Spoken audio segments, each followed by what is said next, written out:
I've made my way through some valleys and desert, believing that I'd get lost. I stood at the foot of what felt like Mount Everest, knowing I had the strength for the climb. 'Cause through every trial, each test and temptation, one thing is sure every time. Over and over, again and again, God is faithful.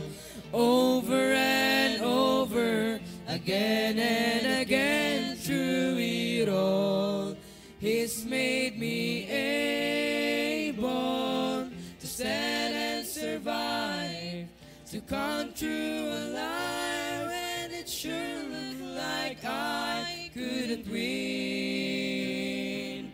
But Jesus is with me, so I'll claim the victory over and over again.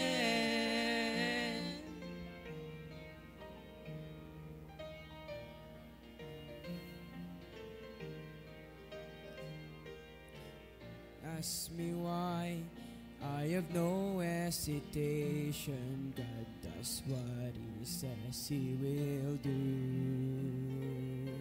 Well, I'll simply say every battle has taught me there's nothing He won't help me through.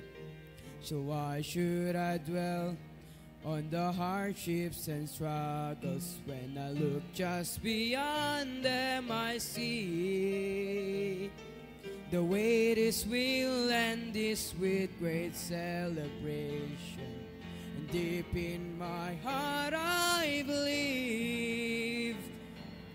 Over and over, again and again, God is faithful.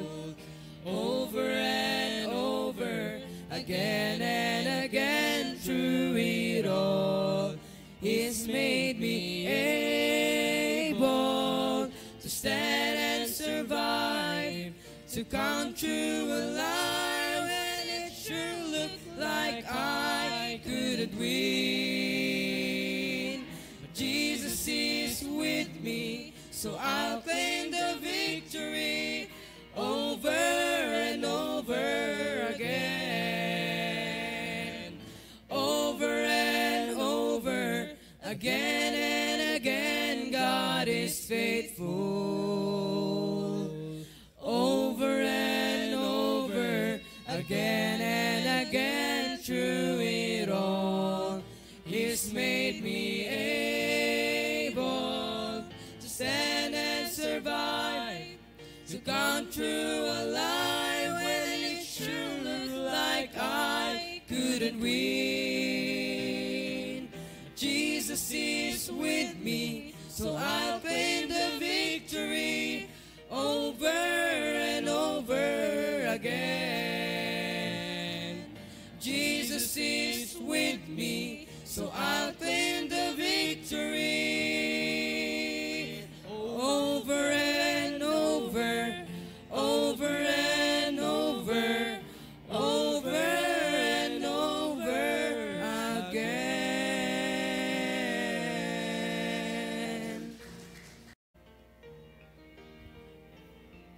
Yes.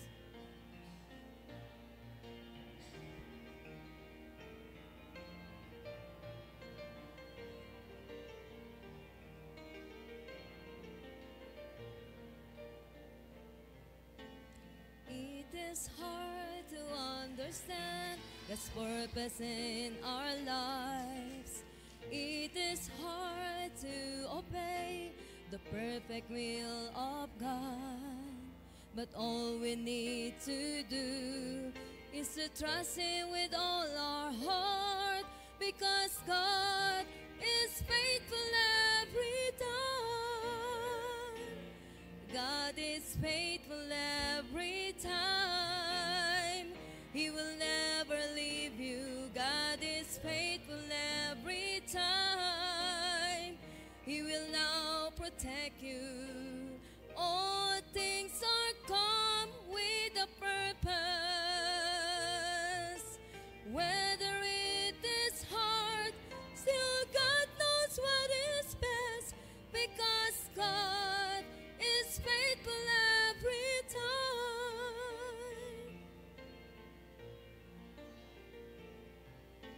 Never stop to run the race that God has set before us. Do your best to reach your goal, and God will take the rest. Lay aside your burden at His feet, because God is faithful every time. God is faithful every time. He will never leave you. God is faithful every time. He will now protect you. All things are come with a purpose. Whether it is hard, still God knows what is best, because God is faithful every time. Whether it is hard, still God knows what is best, because God is faithful every time. God is faithful every time.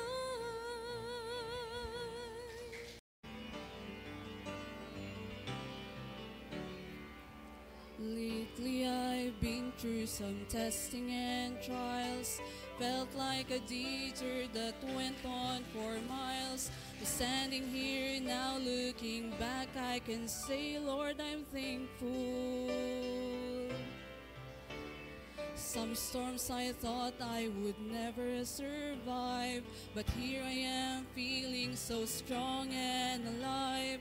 The darkness is past and the morning is bright, and I'm thankful. Lord, I'm thankful like David after Goliath, like Paul and Silas after the jail. I'm thankful like Daniel after the lions. Lord, I'm thankful. Thankful like Noah back on dry ground. Thankful like Lazarus finally on wood. Every beat of my heart wants to pound. I'm thankful, Lord, I'm thankful.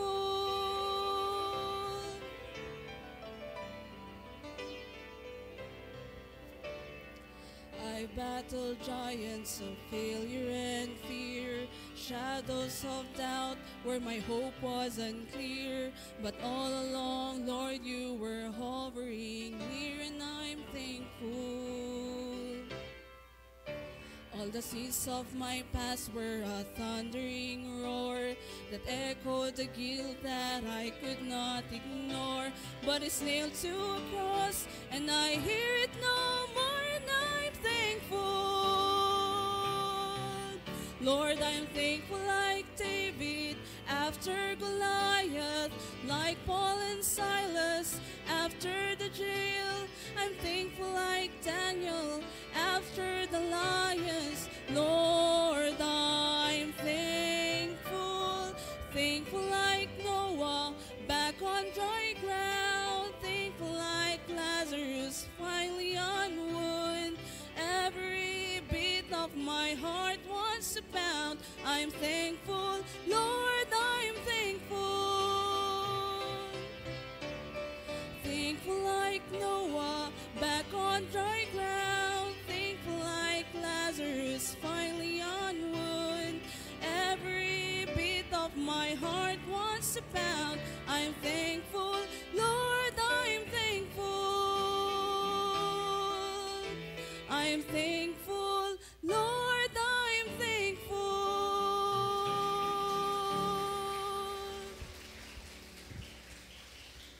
Amen. All right. Good songs we heard. Amen.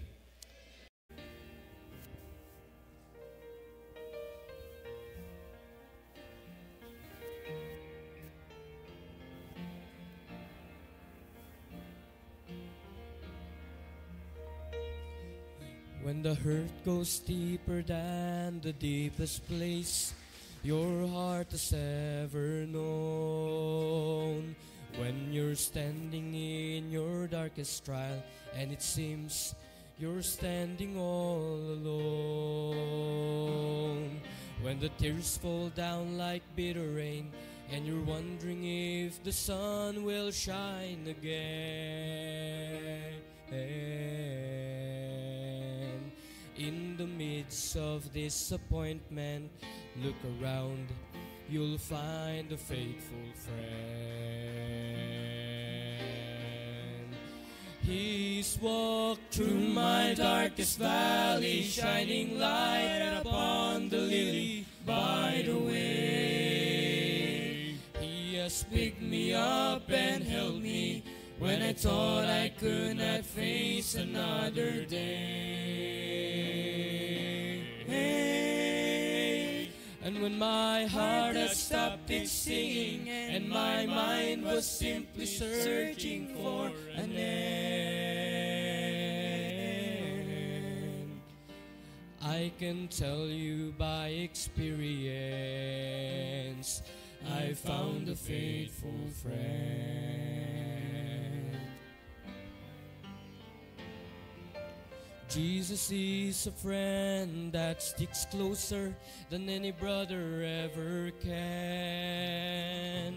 When the ones that you have trusted proven true, on Him you can depend.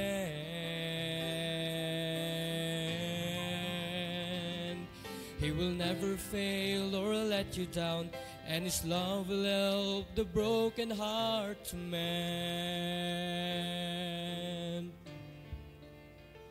So pick up the broken pieces and turn around, you'll find a faithful friend.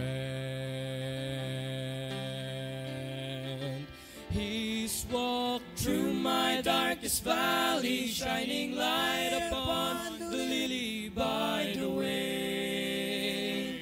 He has picked me up and held me when I thought I could not face another day. And when my heart has stopped its singing and my mind was simply searching for an end,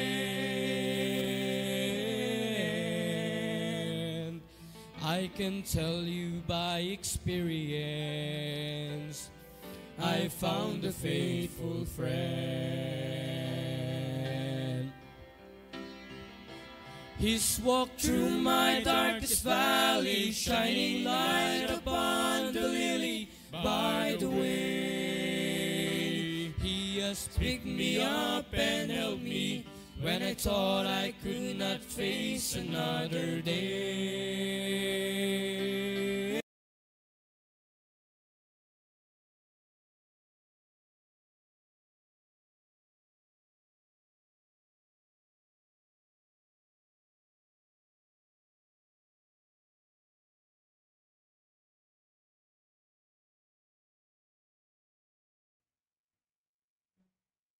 Amen. Good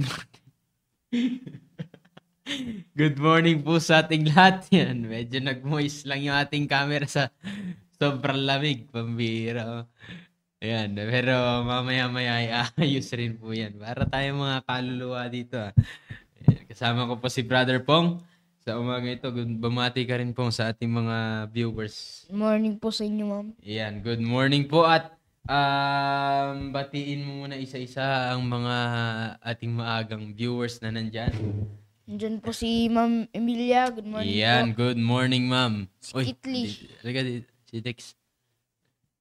Sino? Si Kitli. Kitli, good morning, Good Sister po. Kitli. Good Kay Sir morning. Gilbert Hofer. Sir Gilbert, good morning, sir. Kay Ma'am Rachel. Good morning po. Ma'am Rachel, good morning, ma'am. Lapit mo yung mic mo. Kay Ma'am Mayra. Good morning po. Kay Morning, ma'am. Krisha May. Good morning po. Krisha, good morning. Kay Brother Philip. Good morning po. Good morning. Tsaka kay Sir Kevin. Good morning, sir. Kay Sir Digno. Good morning po. Good morning, Sir Digno. Kay Ma'am Benny. Good morning po. Kay Ate Raquel, good morning po. Good morning po. Kay Ma'am Krisha. Ayan, magandang umaga po ulit sa inyo pong lahat. At mga high schoolers ay si Kitli pa lang at si Krisha. Ayan, i-message nyo yung inyong mga kasamang high schooler. Ayan, at para sila ay makapakinig rin sa ating devotion sa umaga pong ito. Ayan, medyo nag-moist lang yung camera natin sa sobrang lamig. Ayan, pero anyways, tuloy-tuloy po tayo sa ating pinag-uusapan. Still, ang ating pinag-uusapan po dito is all about soul winning and discipleship. About soul winning and discipleship. Patuloy na itong pinag-uusapan natin. Dahil ito'y ang dami natin pwedeng pag-usapan pagdating sa soul winning. Ang dami nating pwedeng matutunan. Kasi grabing importante po itong soul winning and discipleship. At ito po ay dapat hindi po mawawala po sa atin. So, dito po tayo sa Jude. Ayan, Jude verse 23. Ayan, basahin ko po itong verse sa inyo in Jude verse number 23. Ayan, nasabi dito ng Bible, Jude in verse number 23, and others save with fear, pulling them out of the fire, hating even the garment spotted by the flesh. Okay. So, ito pong sinasabi ng Bible dito in Jude chapter 23. By the way, ang writer ng book of Jude, of course, walang iba kundi si Jude. Okay? Si Jude. Yung word na, yung name na Jude, ay galing po yan sa Greek word na Judas. Okay? And when we say Judas, it means he shall be praised. Okay? He shall be praised. Yan. Yan po ibig sabihin ng Greek word ng Jude, which is Judas, meaning he shall be praised. Ayan, ang pinipraise ay walang iba kundi ang Panginoon. And hindi man Jude yung ating name, pero hindi po ba napaganda na yung ating pangalan, ibig sabihin ng not literally yung pangalan natin, not literally na pag tinawag kang BJ or anumang pangalan ninyo, pero napakaganda sa atin bilang isang mga Kristiyano, bilang isang mga anak ng Diyos na we will make a name of us that Jesus is praised, di ba? Napakaganda po na tayo pag tayo ay tinignan ng ating mga kaibigan, mga high schoolers, mga classmates ninyo, ay nakikita ay walang iba kundi ang Panginoon. Di ba? Walang ibang napipraise, walang ibang naitataas kundi ang Diyos. So yan po pag sinabi nating Jude, okay, siya po yung apostle, isa sa apostle ng ating Panginoon Kristo. And Jude is also the half-brother of Jesus. Okay, isa po ito sa half-brother ng Panginoong Hesukristo. Si Jude, si Apostle Jude. Kaya kung titignan po ninyo sa verse number 1, and sa verse number 1, sabi ng Bible, Jude, the servant of Jesus Christ. Okay? In-address niya lamang po ang kanyang sarili as a servant of Jesus Christ and brother of James. Okay? Si James po ay half-brother ng Panginoon Kristo. Therefore, kung kapatid ni Jude, ay kapatid rin po, half-brother po niya ang Panginoon Kristo. Ayan. And brother of James, to them that are sanctified by God the Father and preserved in Jesus Christ and called. So again, si Jude, he's the writer of this book. The book of Jude, siya po ay isa sa apostle ng Panginoon Kristo at isa po siya sa half-brother ng Panginoong Hesukristo natin. And pag sinabi nating Jude, it came from the Greek word Judas, which means he shall be praised. Ay, kaya nga sabi ko nga po sa inyo mga kapatid, alam niyo po napaganda na pag tayo ay nakilala bilang tumanggap sa Panginoon Kristo, bilang isang anak ng Diyos, bilang miyembro sa Christian Bible Baptist Church dito sa PMA, ay napakaganda na ang nakikilala, ang naitataas po ay walang iba kundi ang Panginoon. Diba? Walang ibang napipraise kundi ang Panginoon. And dito po sa book of Jude, we can see that Apostle Jude is addressing every believers. He is addressing every believers. Ibig sabihin po na ito ay sinusulat niya sa lahat ng mga tumanggap sa Panginoon Kristo. Okay, so hindi lang po ito sa mga Kristiyano nung unang panahon, kundi ito rin po ay gamit sa atin bilang ngayon mga tumanggap sa Panginoon Kristo. Again, sabi ng verse number 1, Jude, the servant of Jesus Christ and brother of James. Kanino niya po ito sinusulat? To them that are sanctified. Okay? So again, he is addressing every believers to us that are sanctified. Okay? When we say sanctified, it means separated. Separated for a specific purpose. Sanctified means separated for a specific purpose, purified from guilt of sin, or cleansed, freed from sin. Ay, tayo po ay, pag sinabi nating sanctified, ay nilinisan mula sa ating kasalanan. Tayo po ay napalaya sa kasalanan. Tayo po ay inihiwalay ng Diyos para sa isang trabaho. Yan, para sa isang trabaho. Yan po ibig sabihin when we say sanctified. And tayo po yan bilang tumanggap sa Panginoon Kristo. Kung ikaw ay tumanggap sa Panginoon Kristo, tandaan mo, you are sanctified. And being sanctified, tayo ay nilinisan na ng Diyos mula sa ating kasalanan. At syempre, patuloy tayo ay nililinisan ng Panginoon Kristo mula sa ating mga pagkakamali, mula sa ating pagkakasala. At tayo ay niligtas ng Diyos para sa isang mahalagang trabaho. Para sa nag-iisang trabaho. At yan po, pag-uusapan natin, anong klaseng trabaho yan? And not only that are sanctified, kundi sabi ng Bible, sanctified by God the Father and preserved. Okay? And when we say preserve, it means taken care of. Yan. Taken care of. Bira, parang lumulutang na yung ulo ko dito. Parang lumulutang na yung mga ulo natin dito. Taken care of. Ayan. Or kept or guarded. Yan po pag sinabi nating preserve, iniingatan. Yan. Iniingatan. Binabantayan. Binabantayan.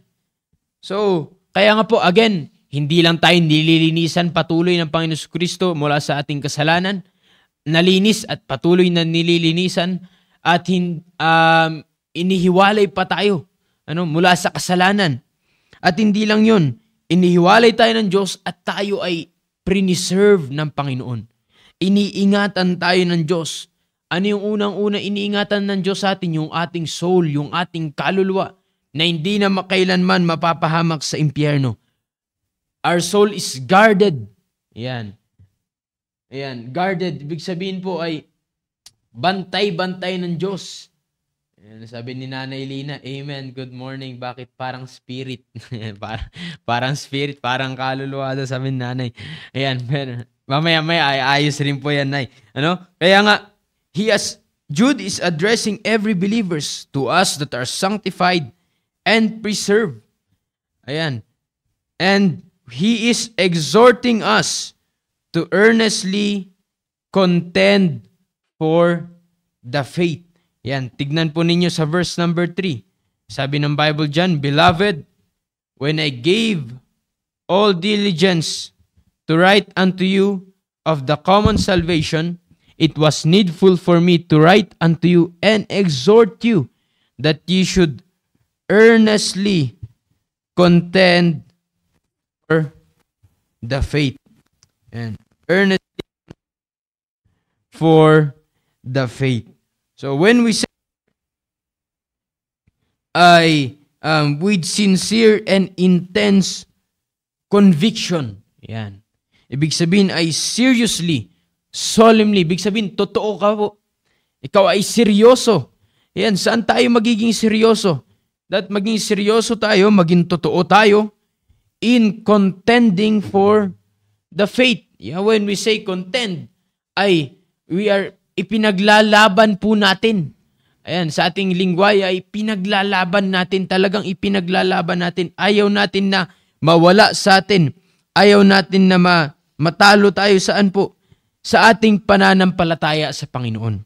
Yan, our faith is our strong conviction, our strong belief in God. Yan, strong belief on the Lord Jesus Christ. And ito po'y pinaglalaban natin. Yan, kaya tayo ini-encourage ni Jude to earnestly contend for the faith. So number 1 po na gusto kong may share sa inyo is we must contend for the faith through soul winning. Yan, contend for the faith through soul winning. And alam niyo po ba, pag tayo po ay nagso-soul winning, ipinaglalaban natin yung ating pananampalataya sa Panginoon. Yan. When we win souls, we are contending for our faith. Bakit po? We are battling for the souls of men. Ang pinaglalaban natin ay kaluluwa ng tao. No? Hindi man tayo sundalo dito sa ating bansa. Yan, na nakikipagdigmaan, yan, nakikipaglaban sa mga kung ano-anong sino-sinong kalaban. Pero alam niyo po, mas matindi ang laban na hinaharap natin. Why? Because it is spiritual battle. It is the souls of men. Kaluluwa po ng tao ang pinaglalaban natin dito. Okay? Kaya nga, ipaglaban natin yung ating pananampalataya through soul winning. Kaya meron tayong soul winning. Kaya again, dito sa binasa natin, basahin po natin in Jude, verse number 23. And buksan yung Bible ninyo para hindi kayo Verse number 23. And ano po sabi ng Bible? And others save with fear. Okay? So dito po tayo mag-focus sa next na phrase na ano po sabi ng Bible? Pulling them out of the fire. Okay? Because soul winning is pulling them out of the fire. Soul winning is pulling them out of the fire. Pulling, ibig sabihin, to pull it means to seize, to snatch out or away, to snatch away. Hinihila natin, hinahatak natin. Okay? Not literally na yung tao, hinahatak natin sa apoy. Kundi, ang sabi ng Bible, an unsaved soul will be forever doomed in hell. Ang isang kaluluwa na hindi ligtas ay magpakailan-kailan pa man mapapahamak sa lugar na impyerno. And hell is real, mga kapatid. Ang apoy po sa impyerno ay totoo. Bagamat pag tayo ay nagsishare, minsan pinipilosopo tayo ng mga tao na ay hindi naman totoo yan. Sino ba nanggaling sa impyerno at nagsabing totoong impyerno? Alam niyo po ba na sabi ng Biblia, kahit pa may manggaling sa impyerno at magsabi na totoong impyerno, hindi ka rin maniniwala. Hindi rin sila maniniwala. Ano po? Kaya nga, bago pa sila mapunta sa dagat-dagatang apoy, bago pa masunog ang kanilang kaluluwa sa lugar na impyerno, ipinapahayag na natin. Ipinapaalam na po natin. Ayan, ipinapaalam na po natin sa kanila na totoo ang impyerno. At kailan pa man ang kanilang kaluluwa ay mapapahamak sa impyerno, ang isang tao na walang Kristo sa kanilang puso, walang tinanggap ng Panginoon sa Kristo, hindi nagsisi ng kasalanan ay kailanman mapapahamak ang kanilang kaluluwa sa lugar ng impyerno. And when we win souls, we are pulling their soul out from the fire. Tayo po ay gagamitin ng Diyos, ginagamit ng Diyos upang hilain. Okay? Alisin yung kanilang kaluluwa na mapapahamak sa lugar ng impyerno at magkaroon ng katiyakan ng langit. Kaya yan po ang ating pinaglalaban. Ano po?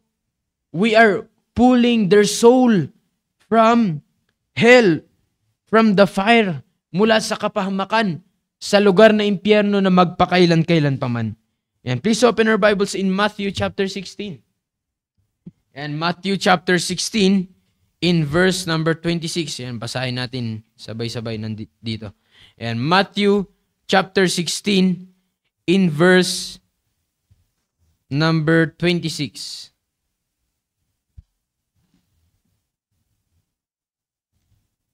Ayan. Ay, mali ata itong sulat ko. Ay, hindi, mark pala to. Ayan. Matthew chapter 16. Sige, basahin nyo yung Matthew 16:26. Basahin ko yung Mark 8.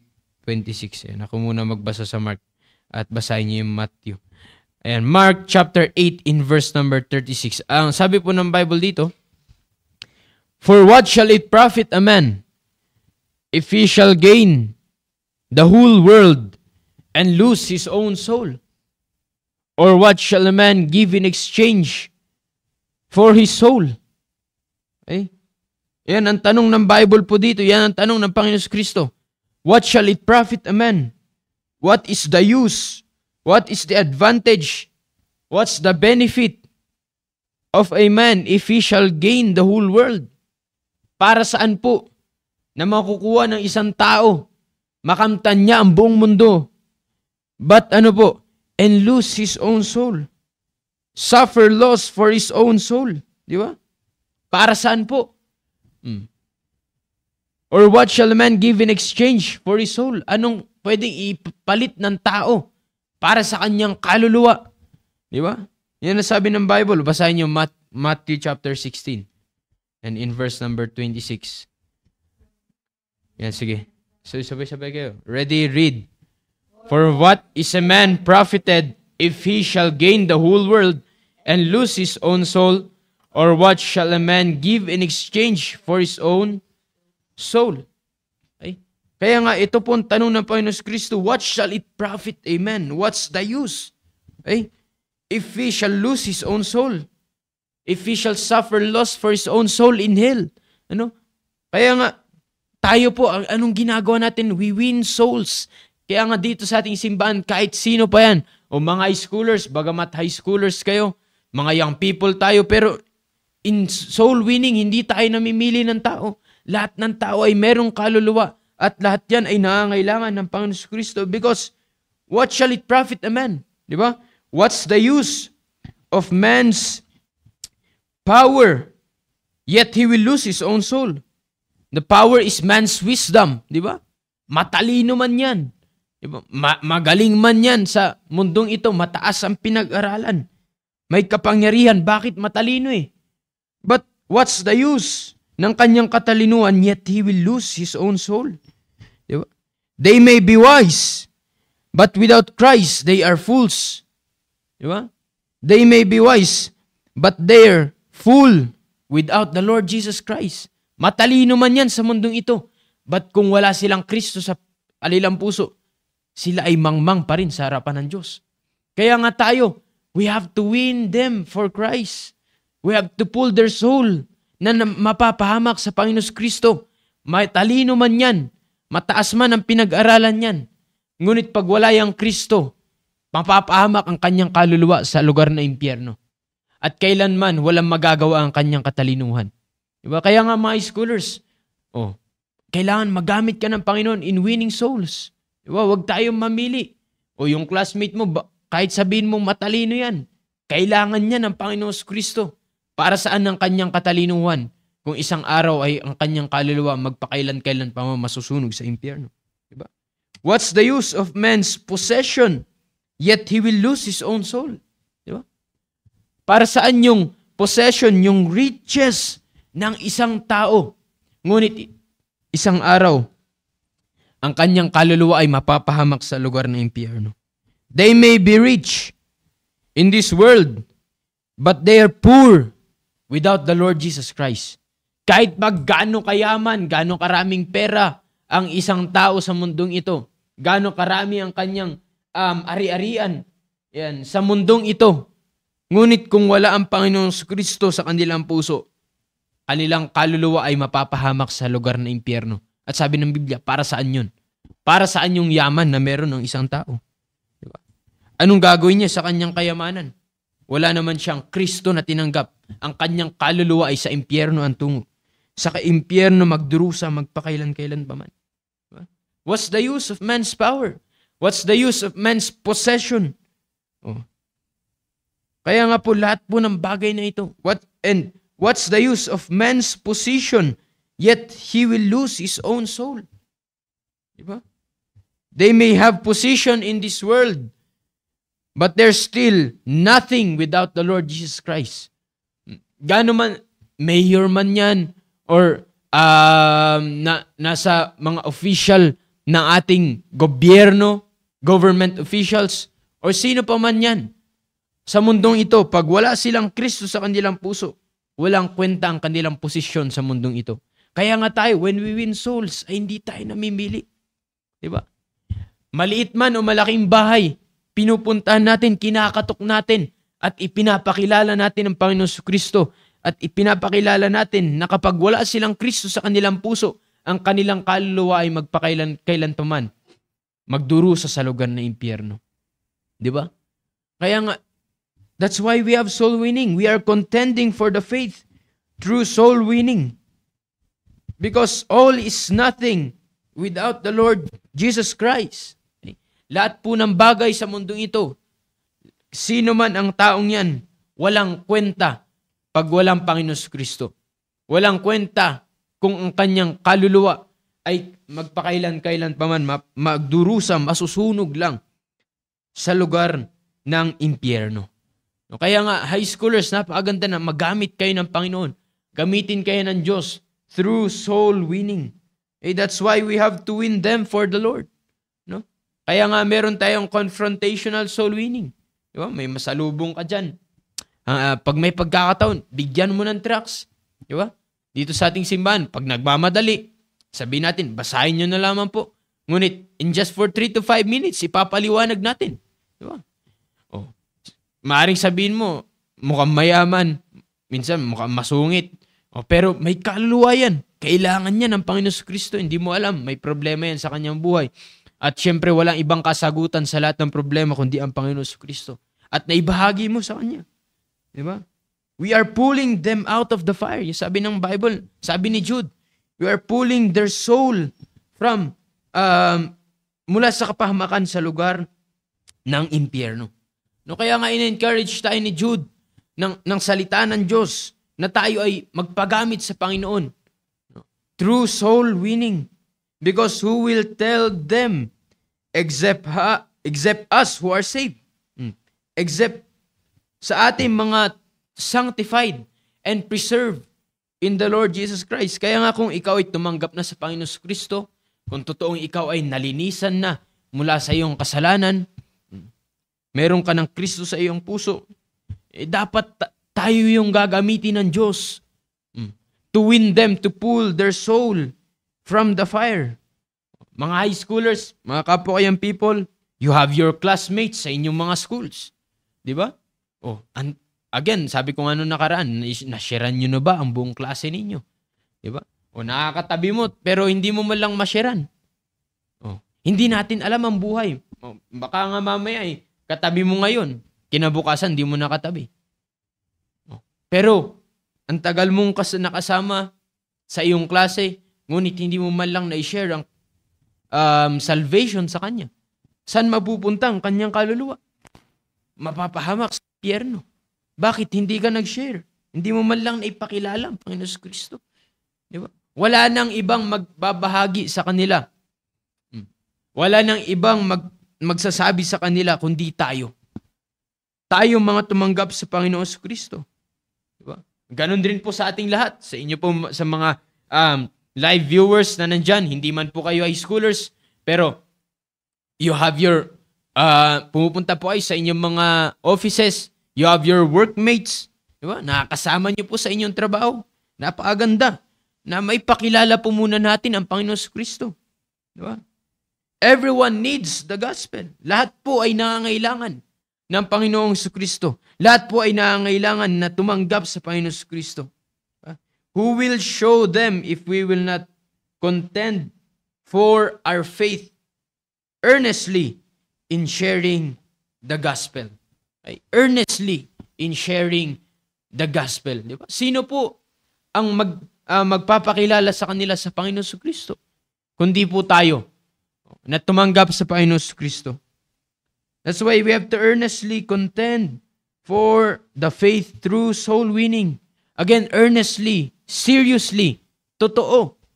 Kaya nga mga schoolers, dapat maging seryoso kayo dyan sa bagay na yan. Maging seryoso po tayo sa bagay na yan. Bakit po? Kaluluwa po ang ating pinag-uusapan po dito. Okay? Maikli lamang po ang ating pamumuhay dito kumpara sa eternity. Kaya nga the question is, where will they spend their eternity? Pag wala po silang Panginoon Kristo, of course mga kapatid, impyerno po. And kawawa naman po ang kanilang kaluluwa. Magpakailan-kailan pa man ay susunugin, magdurusa sa lugar ng impyerno. Kung hindi po natin ipapakilala ang Panginoon Kristo. Again, gaano man kayaman ang taong yan, kailangan niya ng Panginoon Kristo. Walang magagawa ang yaman ng isang tao. Ngunit ang kanyang kaluluwa ay mapapahamak, magdurusa, magpakailan-kailan pa man sa impyerno. Gaano man kataas ang posisyon ng isang tao sa mundong ito. Ngunit ang kanyang kaluluwa ay mapapahamak sa impyerno. Gaano man katalino ang isang tao, walang magagawa ang kanyang katalinuhan. Ngunit ang kanyang kaluluwa ay mapapahamak sa lugar ng impyerno. In Luke chapter 9 in verse number 25. Luke chapter 9 in verse number 25. Sabi po ng Bible dito, is a man advantage? In verse number 24. Yan, sabi ng Bible, for whosoever will save his life shall lose it. But whosoever will lose his life for my sake, the same shall save it. For what is a man advantage if he gain the whole world and lose himself, or be cast away? Or be cast away. Ayan, again, inulat ng Panginoon Kristo. Ano ang gamit? Para saan? Diba? Ano ang ikabubuti ng isang tao na makuha na niya lahat sa mundong ito? Makamtan niya na lahat sa sanlibutang ito. But he will lose himself. He will be cast away, sabi ng Panginoon. Sabi ng Bible, death and hell were cast into the lake of fire. Pag ang isang tao, again, walang Kristo sa kanyang puso, hindi tumanggap sa Panginoon Kristo, impyerno ang tungo ng kanyang kaluluwa. Kaya sabi ng Biblia, para saan na nakamtan ng tao ang mundong ito? Para saan na matalino ang isang tao? Para saan ang kanyang kayamanan? Para saan ang kanyang posisyon? Ngunit hindi tumanggap sa Panginoon Kristo. That's why we have soul winning. Kaya po tayo ay nagso-soul winning. Kaya nga mga high schoolers, ini-encourage ko kayo na dapat magamit kayo ng Panginoon sa soul winning. Hindi mo alam yung mababahagian mo ng salita ng Diyos ng Panginoon Kristo ay diyan magsisimula ang kanyang pagbabago ng kanyang buhay. Bakit nagpagamit ka sa Panginoon? We have to contend for the faith through soul winning. We are contending for our faith. Ang pinaglalaban natin ay ang ating pananampalataya sa Panginoon. At tayo ay ginagamit ng Diyos to pull their soul out from the fire.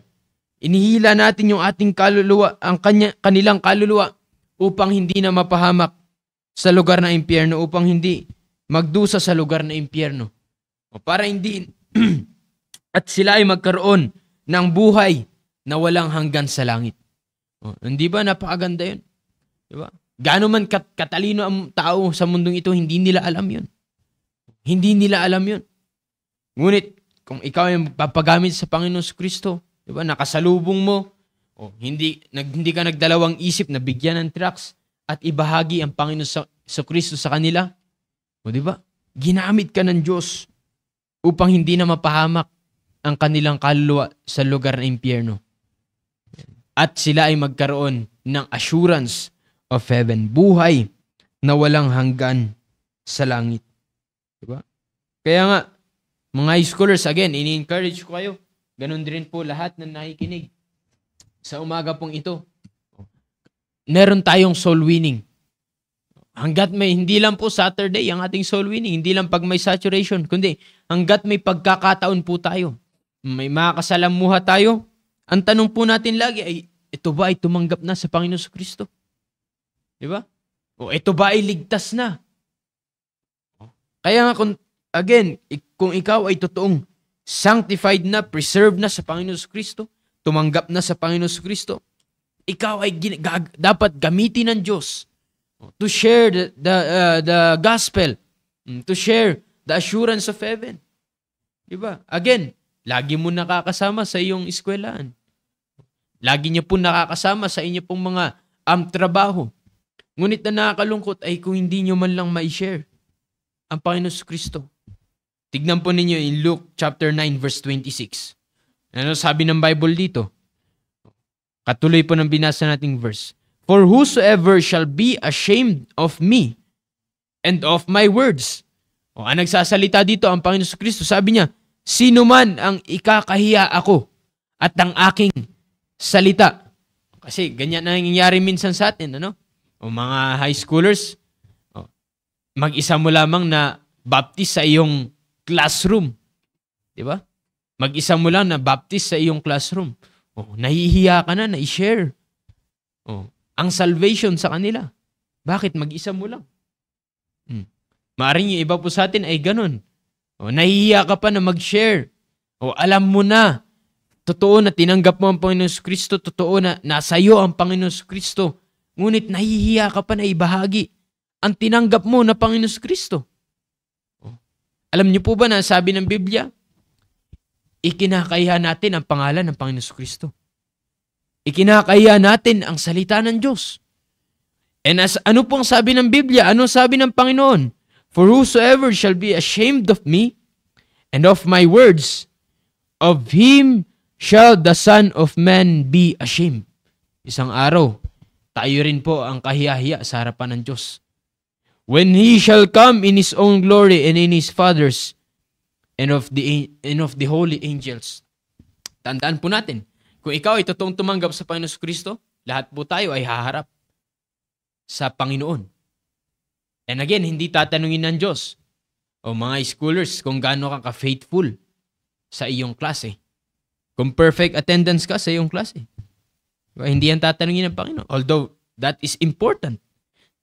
Hindi tatanungin po ng Diyos kung gaano karaming pera ang ating naipon sa mundong ito.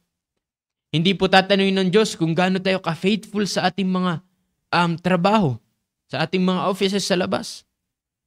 Alam niyo po ba kung ano tatanungin ng Diyos? Kung ano po yung ginawa natin para sa Kanya. Diba? Kung tayo ay nagamit ng Panginoon in soul winning. And sabi ng Bible, pag tayo po ay nahihiya, ikinakaya natin ang Panginoon Kristo.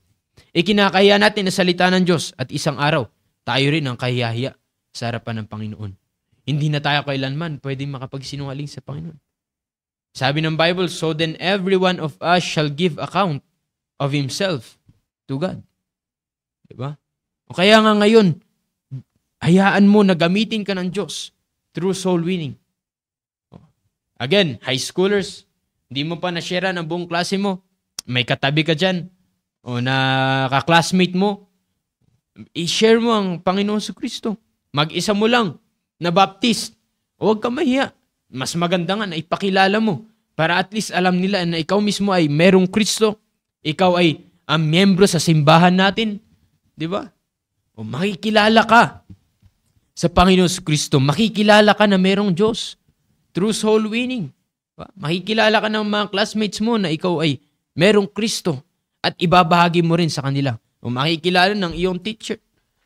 Not only sa iyong classroom, kundi sa iyong mga ka-schoolmates.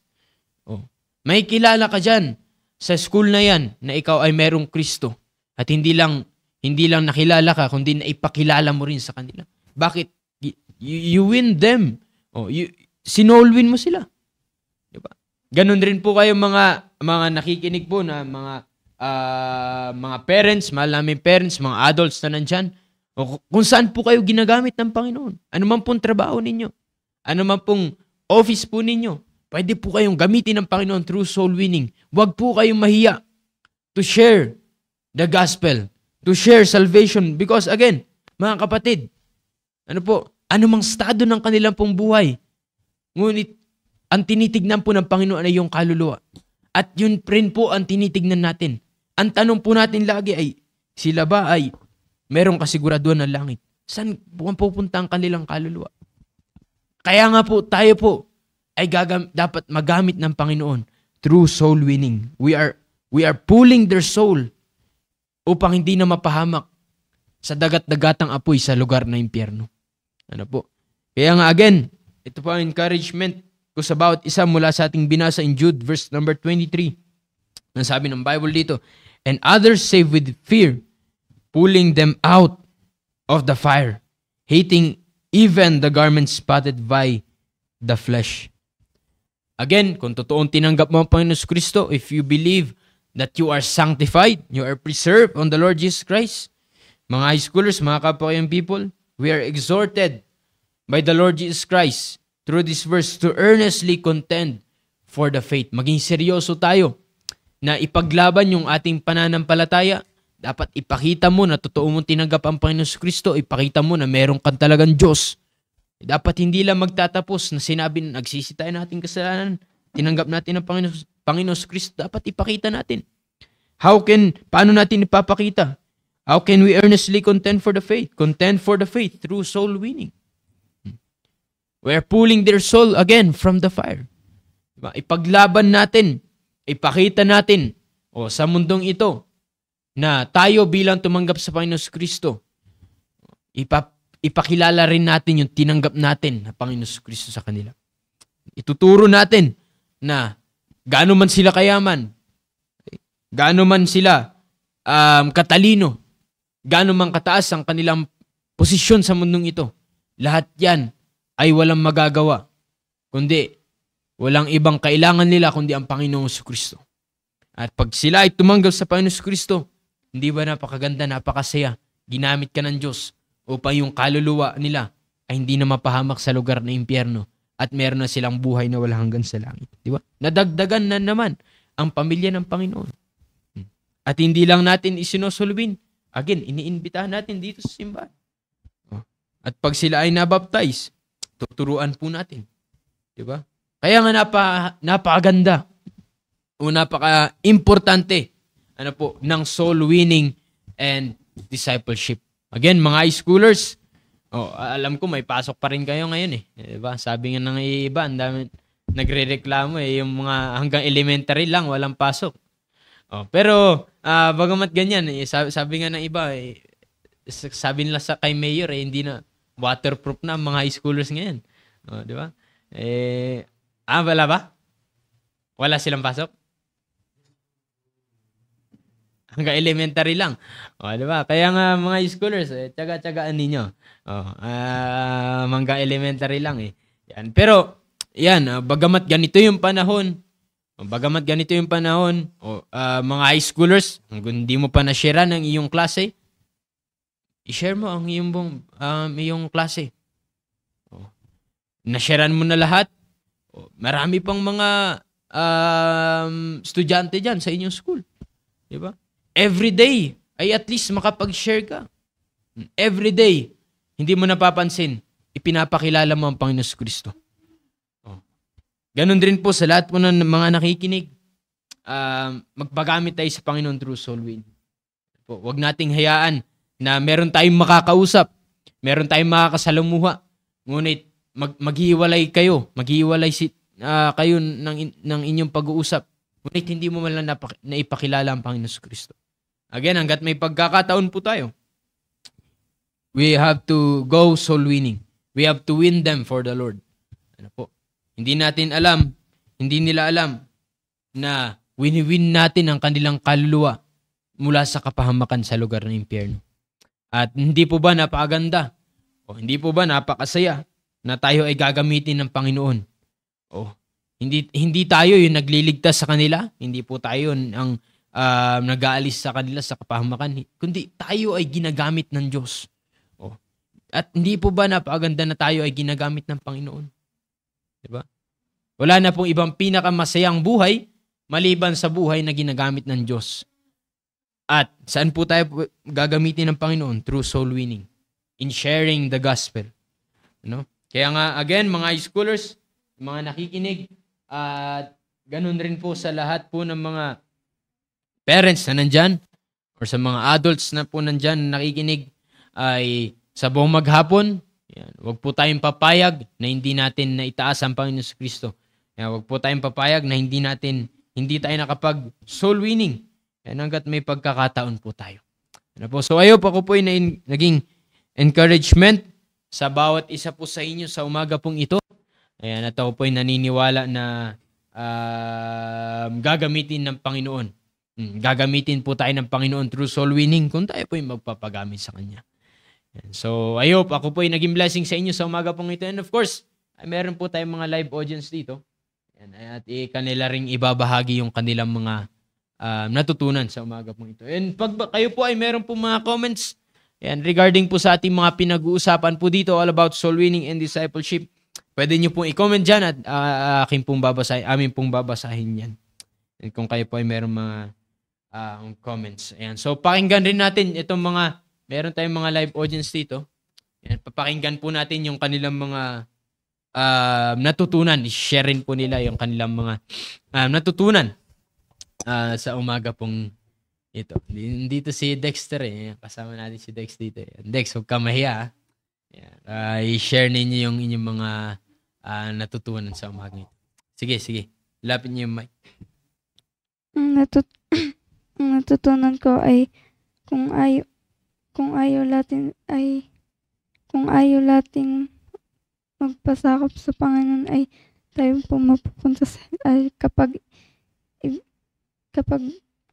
kapag binahagi natin yung salita ng Diyos ay sa ating mga kaklase ay dapat din na tayo umano sa Panginoon.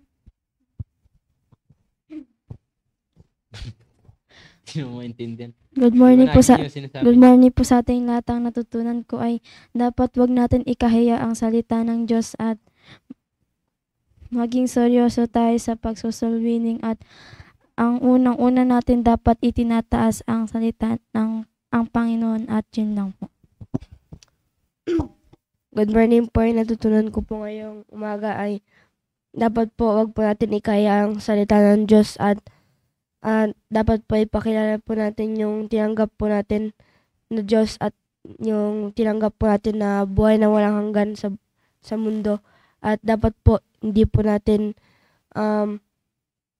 ay wag po tayong papayag na hindi tayo makakapag soul winning sa isang araw at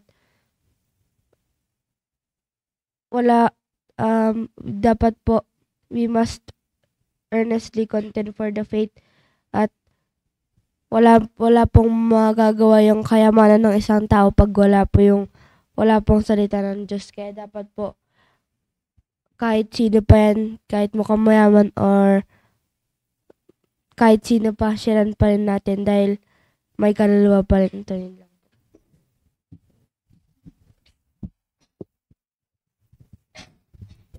Ilapit niyo yung mic para maintindihan ng mga Morning po sa ating lahat. Ang natutunan ko po ay dapat po kahit gaano pa tayo kayaman, anuin po rin natin yan kapag wala po tayong kaligtasan. At lahat ay kinakailangan magkaroon ng kaligtasan. At kapag ikaw ay hindi ligtas, ikaw ay tutungo sa impyerno. At kahit anong ano pa rin ba? Kahit ang mga matalinong tao ay hindi pa rin nila alam ang kaligtasan, kaya kailangan natin silang bahagian ng salita ng Diyos. At dapat hindi natin ikinahihiya ang pag-share ng kaligtasan dahil ang Panginoon ang ikinahihiya natin. At kapag ligtas po tayo, ipakita po natin ang pagiging ligtas sa pamamagitan ng pagbabahagi ng salita ng Diyos. Silang po. Amen. Dex, i-share mo yung natutunan mo. Good morning po sa ating lahat. Natutunan ko po, sabi po ni Sir Meshack na huwag natin ikahiya yung pag-soul winning. Kailangan po natin pag-aralan pa. Nakapag-share ka na ba, Dex? Yun. Sige, ano pa? Sige. Sabi ni si Sir Meshack na walang silbi ang kayamanan kung walang Kristo sa buhay mo.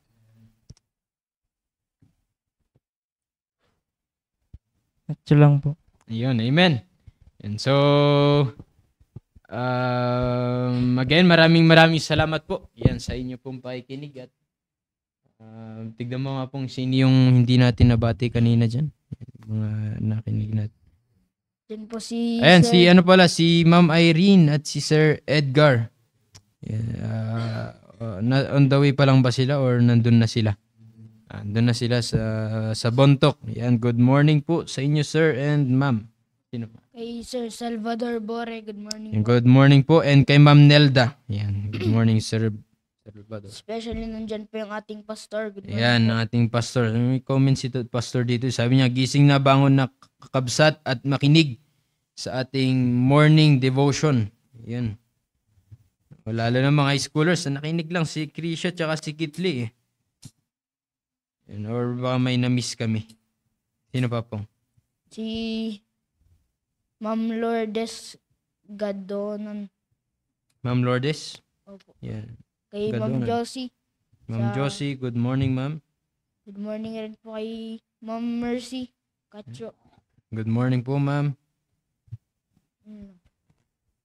Ayan, so sila lang, ayan.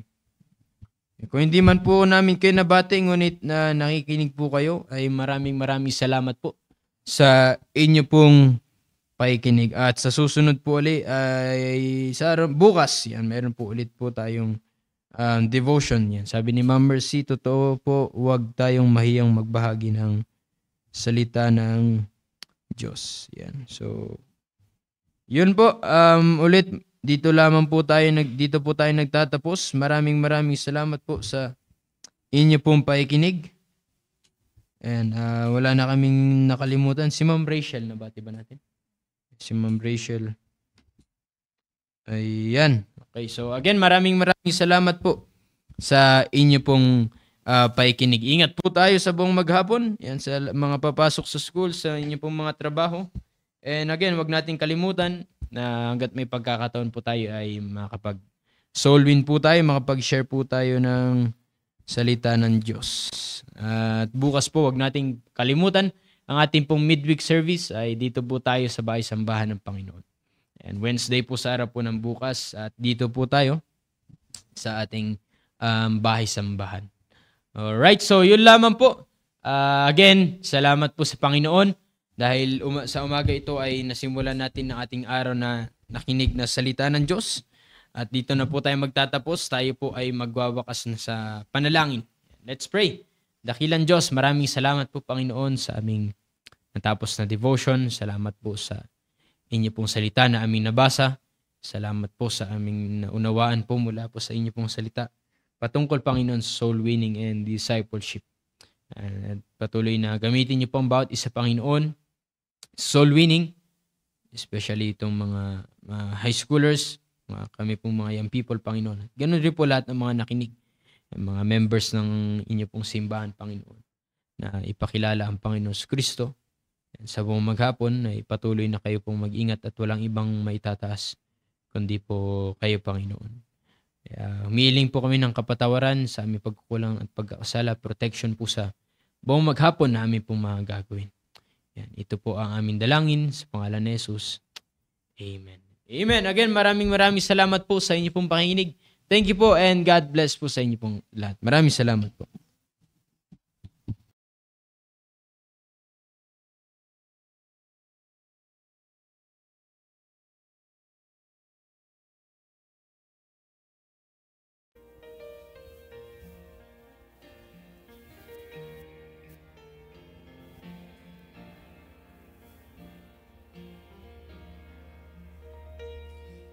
When the hurt goes deeper than the deepest place your heart has ever known.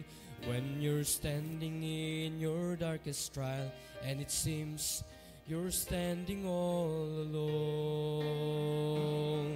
When the tears fall down like bitter rain and you're wondering if the sun will shine again.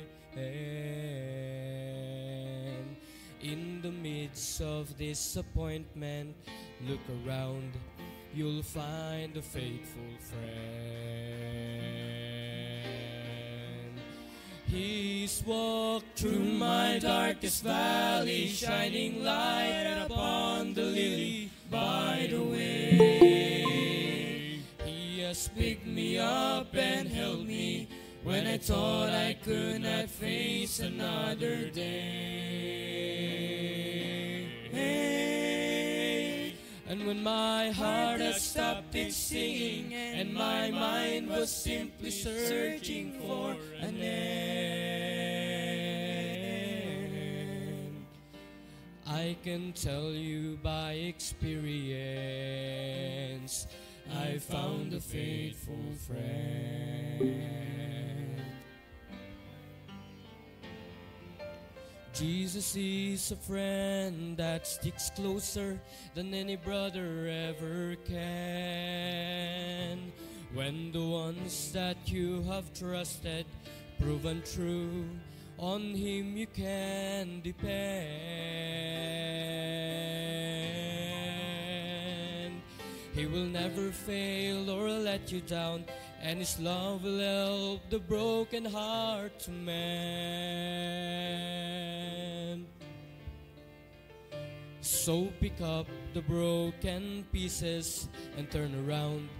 You'll find a faithful friend. He's walked through my darkest valley, shining light upon the lily by the way. He has picked me up and helped me when I thought I could not face another day. Hey, and when my heart had stopped its singing and my mind was simply searching for an end, I can tell you by experience, I found a faithful friend. He's walked through my darkest valley, shining light upon the lily by the way. He has picked me up and helped me when I thought I could not face another day. And when my heart had stopped its singing and my mind was simply searching for an end, I can tell you by experience, I found a faithful friend. Oh, I can tell you by experience, I found a faithful friend.